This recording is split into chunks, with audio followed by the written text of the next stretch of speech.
Hi friends! Thanks for tuning in to this week's episode.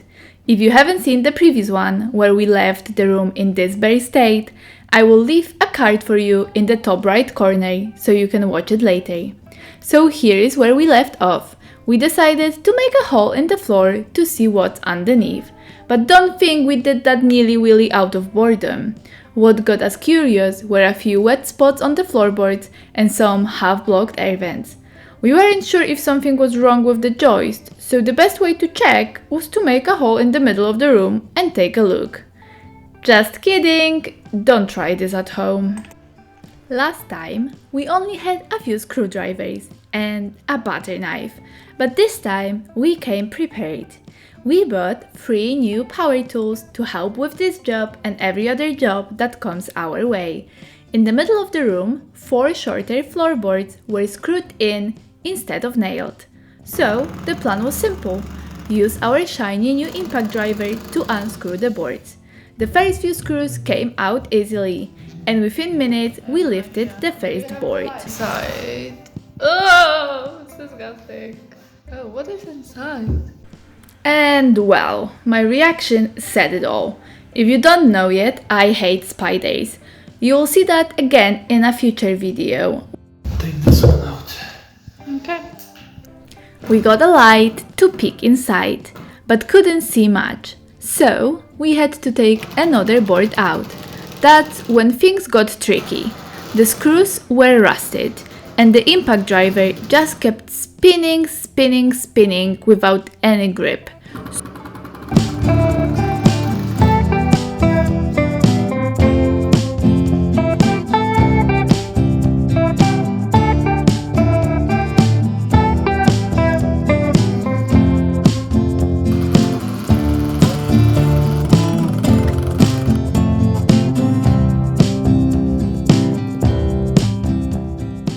So we stopped to figure out a plan.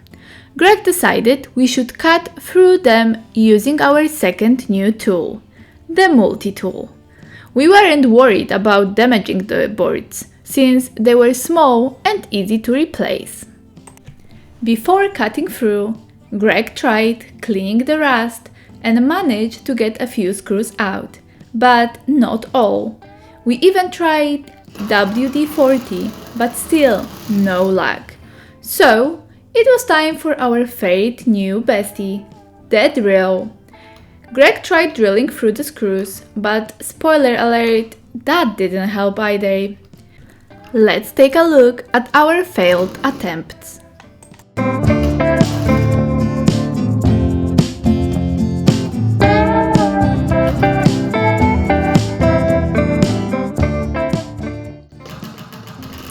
While Greg's trying, let me explain something. You might have noticed that our project seems all over the place. Most YouTubers show room makeovers from start to finish, but we jump around. And that's not changing anytime soon. Why? Because we don't pick the projects pick us. It's like the house tells us what it needs. The carpet removal happened because of moth cloth infestation. The hole because of wet spots and airflow issues. We are just following where the need is. We are keeping it real here. Projects are sometimes taking longer due to our jobs and lack of energy. And that's okay. Not everything needs to be Amazon next day delivery. We are learning patience. And by we, I mostly mean me.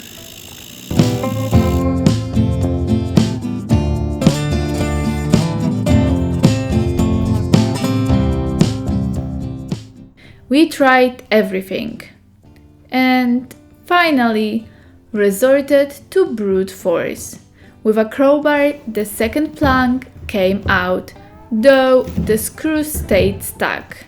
Not that we were worried about that now.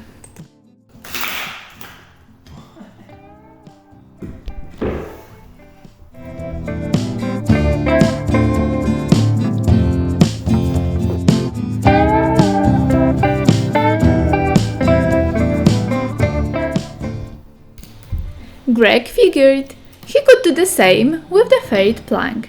But no, it was stubborn.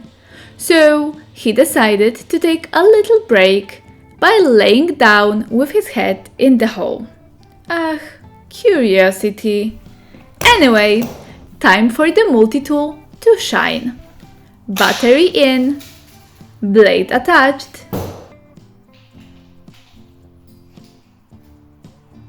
Quick test, and we are ready to cut.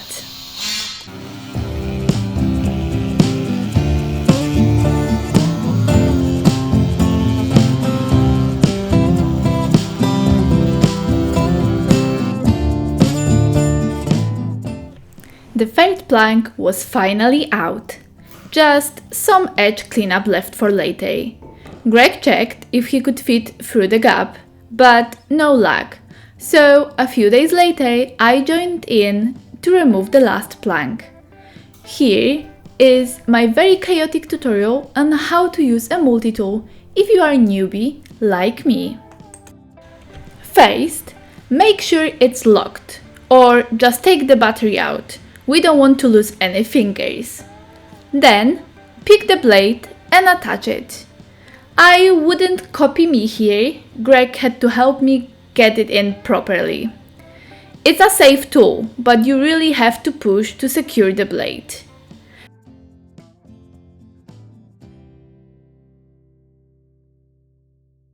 Once that's done, check it's tight, and we are ready to go. And here's the big reveal. Let's start cutting. I had to be super careful not to cut into the joist underneath.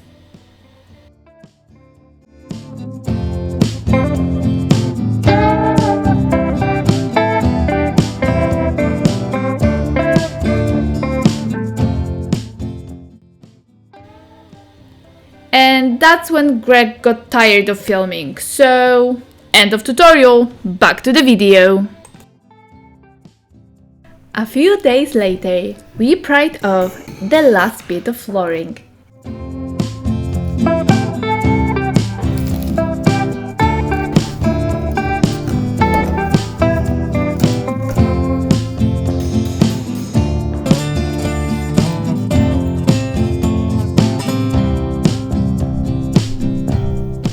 And it was done. Then Greg got ready to go down. Raincoat, gloves, and a torch in hand. The ground was deeper than I expected, but Greg makes it look easy cause he's tall.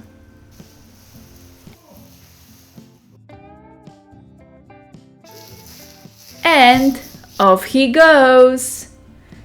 I reach in with the camera and you can see the blocked air vents we will need to fix. Because this is a suspended timber floor, air vents are essential. They prevent moisture from building up and damaging the joists and boards.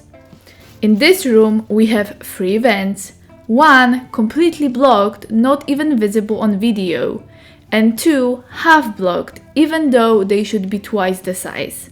So there is another project that's chosen us after this little discovery. You can also see plenty of cables and a bit of mess down there. Greg decided to crawl further under the kitchen, and we did not like what we found. Some of the pipes are not insulated, meaning we are losing heat during winter. Another project on the list.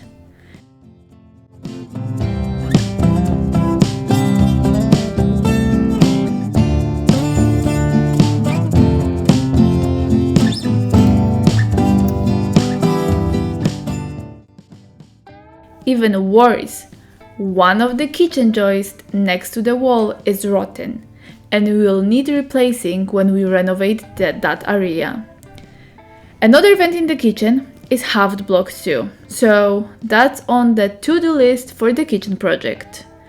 And if you listen closely, you can hear me stomping upstairs. We found that part of the kitchen floor was poured concrete by the previous owner. That will be interesting to uncover later. So if you don't want to miss that, make sure to subscribe. I'm not sure when we'll get to it, but we definitely will.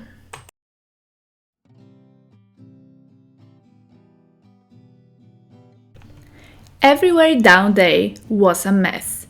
Pipes insulation and random debris. At least we won't need to buy new pipe insulation. That pile down there came with the house. And then it was time for Greg to crawl back out. That's it for today's episode. Thank you so much for watching. We hope you enjoyed our underground discoveries. Leave Greg a thumbs up for his bravery and comment below if you've ever found something strange under your floor, or if you would rather never look. Thank you again for joining us on this journey.